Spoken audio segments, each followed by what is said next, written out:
The world didn't wake up to a siren today. It woke up to a silence, a chilling, suffocating silence in the heart of the New York Stock Exchange. 5 minutes ago, the tickers froze. The numbers that usually dance in green turned into a bloodbath of red, and the reason isn't a bank collapse in London or a housing bubble in Dubai. No, the earthquake started in a place most Americans usually forget exists until they need a vacation or a clean glass of water. It started in the Canadian Treasury. I'm standing here looking at these headlines, and I can tell you this isn't just news, this is a declaration. For months, we've watched the Trump administration treat our northern border like a playground for leverage. They thought they could bully the quiet neighbor into total submission. They thought Canada was just the 51st state in waiting, a storehouse of lumber and oil that would roll over the moment a tariff was threatened. Well, the Governor of Canada, as the White House likes to mockingly call him, just sent a message back. And that message has just wiped $4 trillion off the global markets. Imagine the scene in the Oval Office right now.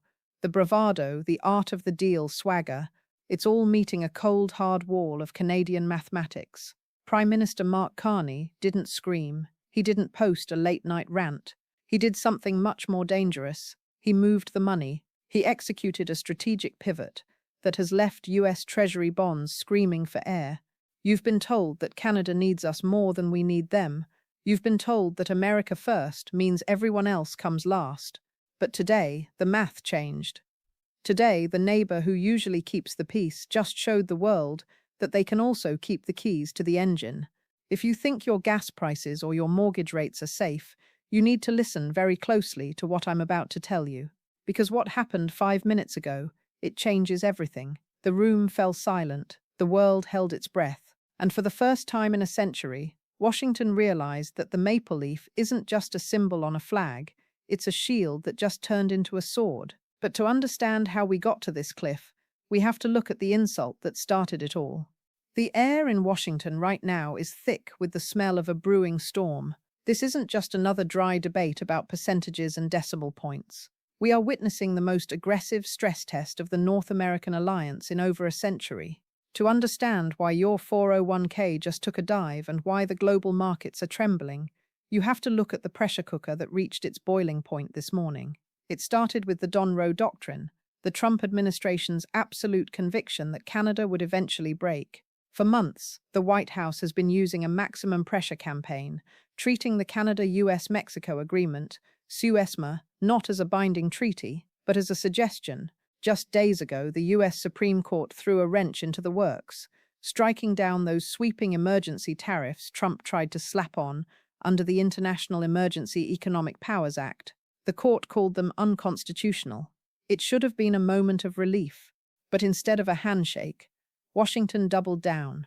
The administration immediately pivoted, threatening a fresh, temporary 15% global surcharge, while keeping the big guns, the 25% tariffs on steel, aluminum and autos, aimed squarely at Ottawa. They are demanding total capitulation on everything from dairy access to digital regulations, even hinting that if Canada doesn't fall in line, the US might walk away from the trade pact entirely. The rhetoric hasn't just been cold, it's been predatory. We've heard officials suggest that Canada is essentially a strategic subsidiary of the US economy. And let's be honest, on paper, they have a point. We are deeply integrated. Our supply chains are intertwined like DNA. For generations, the assumption was that the US would never deliberately seek to cripple the Canadian economy. That assumption, it's dead. It died the moment the first 25% tariff hit the automotive sector. But here is what the deal makers in DC missed. When you back a quiet, industrious nation into a corner, you don't get submission. You get a cold, calculated evolution. While Washington was busy drafting Truth Social posts, Ottawa was quietly preparing for a decoupling that nobody thought was possible. Just hours ago, Trade Minister Dominic LeBlanc walked into his meetings in DC with a file that changed the entire conversation. Canada didn't just come to talk about the SUBSMA review. They came to show that they've already started building a life without the neighborhood bully. They've launched the Trade Impact Program, a multi-billion-dollar war chest to shield Canadian businesses from US aggression. They've begun shifting their focus toward China, Japan, and the EU, signing strategic partnerships that ensure Canadian minerals and energy have a home, even if the US border stays closed. The stakes couldn't be higher. We are talking about the potential for mortgage rates in the US to skyrocket and the Canadian dollar to enter a period of unprecedented volatility. The Trump paradox is in full effect. By trying to force Canada closer through threats, the administration is actually pushing them into the arms of our global rivals. But what happened next? What happened when the technocrat finally spoke? That is what left the entire world in disbelief. Because Mark Carney wasn't just playing defense. He was about to reveal the fatal flaw in the American strategy. To understand why we are standing on the edge of a financial abyss, you have to look at the architects of this chaos. In the high gold offices of the West Wing, the strategy wasn't built on diplomacy. It was built on a singular, arrogant belief. The America First hammer. Leading the charge is the new guard of trade hawks. Men like Jamieson Greer, the US trade representative, who views every neighbor as a competitor and every treaty as a chain to be broken. For them, Canada isn't a partner, it's a resource colony that got too comfortable. Their narrative is simple. Canada has been leeching off American security and markets for decades while protecting its own dairy farmers and tech sectors behind a great wall of maple syrup. The arrogance is breathtaking. They've spent the last year treating the $1.3 trillion annual trading relationship like a poker chip. Their backstory is one of short-termism, the belief that if you squeeze hard enough, long enough, the other side will always crack. They pointed to the 1980s. They pointed to the original NAFTA renegotiations, and they whispered in the president's ear, they have nowhere else to go. We are their only customer. This administration viewed Canada's politeness as a weakness.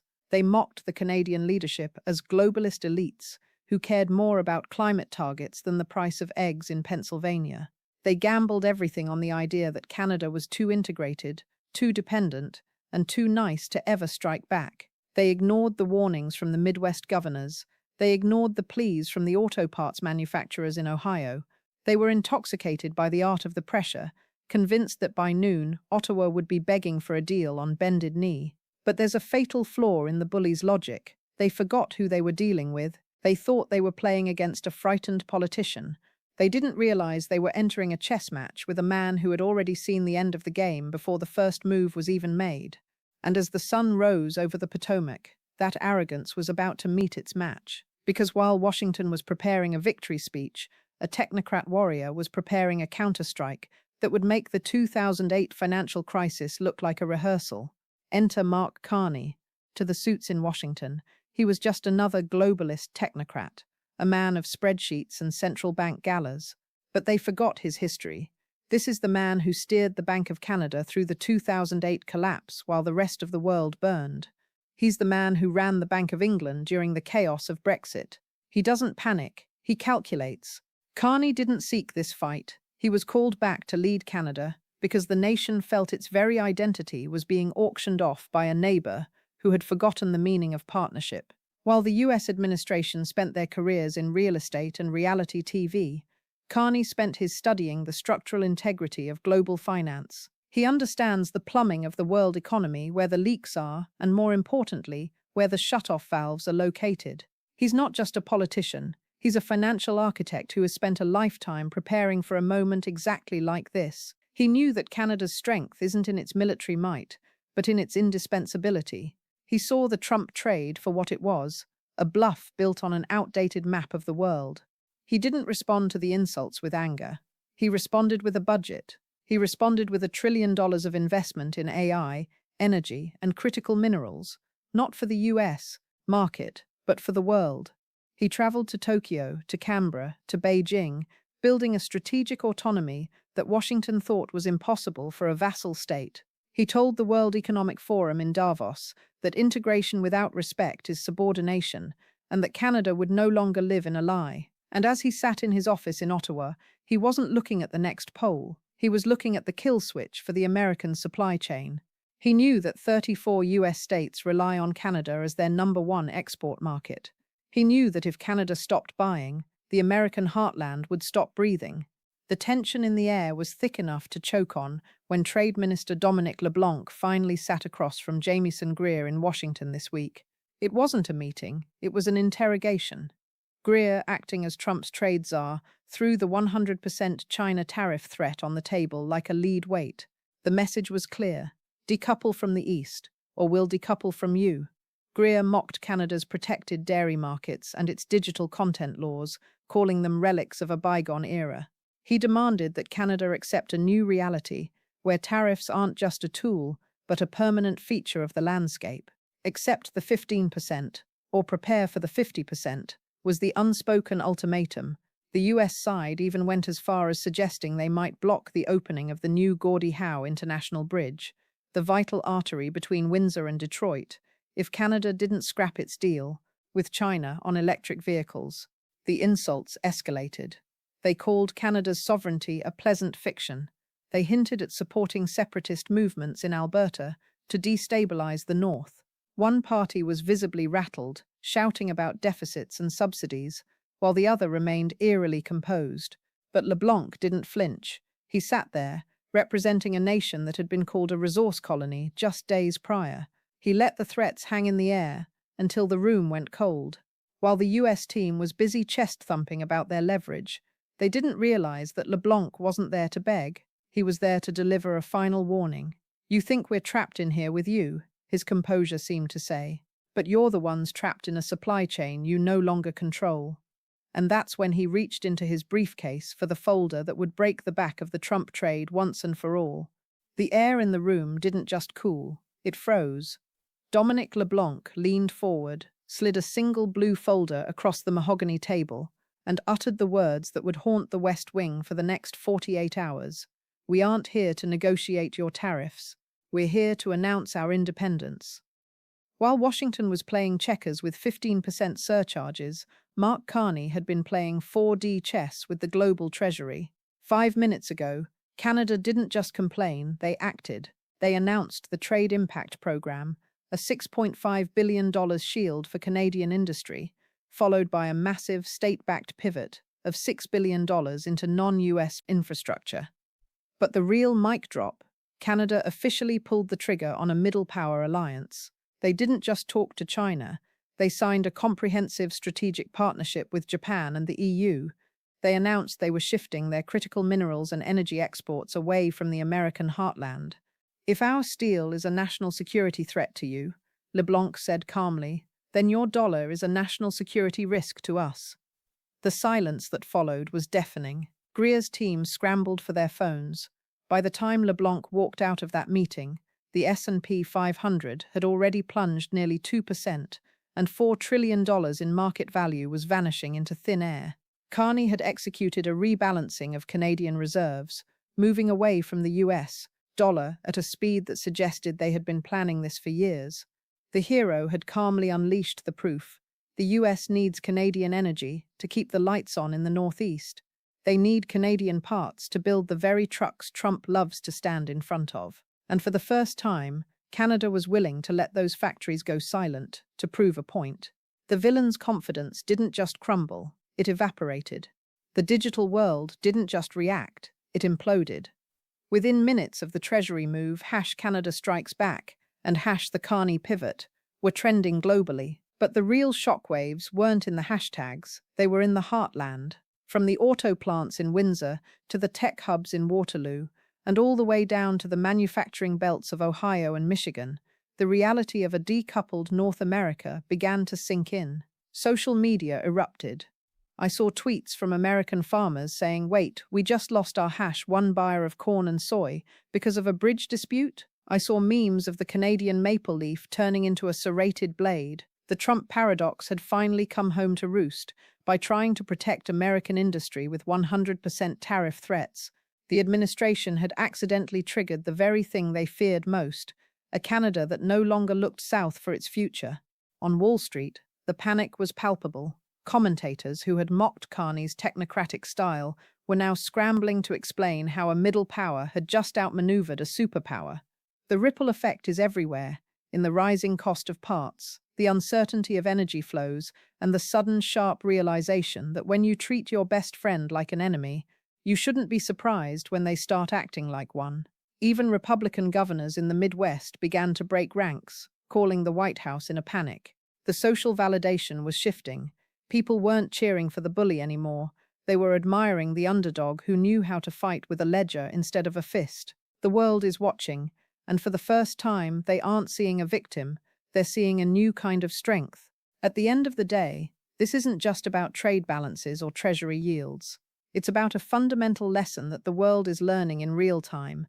Dignity is not for sale. For too long, the narrative has been that smaller nations must bow to the hegemons, that sovereignty is a luxury only the loudest voices can afford. But today, Mark Carney and the Canadian people proved that strength doesn't always roar. Sometimes, strength is a quiet, calculated no. It's the refusal to let a neighbour's short-term political theatre dictate a nation's long-term survival. The resolution here isn't just a market rebound, it's a moral clarity. We are seeing that true power comes from resilience, from having the courage to build bridges where others want to build fences. This isn't just about Canada, it's about anyone, anywhere, who has ever been told they aren't big enough or important enough to stand up for themselves. It's about the Americanness of self-reliance, the irony being that Canada had to use that very value to protect itself from America. The lesson for Washington, and for all of us, is simple. You can't lead a partnership through fear. You lead through mutual respect. Justice isn't just a word in a courtroom, it's the balance of a fair trade. Dignity isn't just a feeling, it's the ability to say, I don't need you when the price of needing you becomes too high. Canada has shown that even in a world of maximum pressure, there is a path for those who value their own identity. This is a victory for the quiet workers, the strategic thinkers, and for anyone who believes that justice and dignity should always triumph over arrogance. We are all more secure when we treat each other as equals, and today the neighbour next door just earned their seat at the head of the table. So here we are. 5 minutes ago, the world changed, and it didn't happen because of a tweet or a rally. It happened because a nation decided that its values were worth more than its convenience. The Canada Treasury move isn't just a headline, it's a warning shot to anyone who thinks that global stability is something they can gamble with for political points. The Trump administration thought they were playing an old game, but Mark Carney just rewrote the rulebook. He showed that in the 21st century, the greatest weapon isn't a tariff, it's the ability to walk away. Now, the question isn't what Washington will do next, it's what you will do. Will you stay silent while the architects of chaos try to build walls through our shared prosperity? Or will you stand with those who choose dignity over dominance? This isn't just Canada's fight. It's a fight for the very soul of how we do business and how we treat our friends. If this story fired you up, if you believe that justice and respect should be the foundation of our world, then I need you to do 3 things. Like this video to push it past the algorithms that want to keep us divided. Subscribe to join this movement for economic truth, and share this with one person who still thinks we can't stand up to a bully. The world is waking up. Don't be the one left sleeping. Let me know in the comments. Is it time for a new North American era based on respect instead of threats? I'll be reading every single one of your thoughts. I'm your name/channel name, and this is the story they didn't want you to hear. I'll see you in the next one.